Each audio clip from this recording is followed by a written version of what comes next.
You ask Tiger to solve.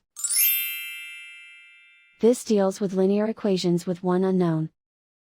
The final result is n equals 5. Let's solve it step by step. Group all constants on the right side of the equation. Add 4 to both sides.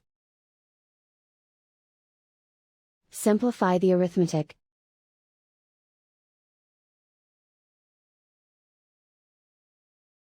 Isolate the n. Divide both sides by 7. Simplify the fraction. Find the greatest common factor of the numerator and denominator. Factor out and cancel the greatest common factor.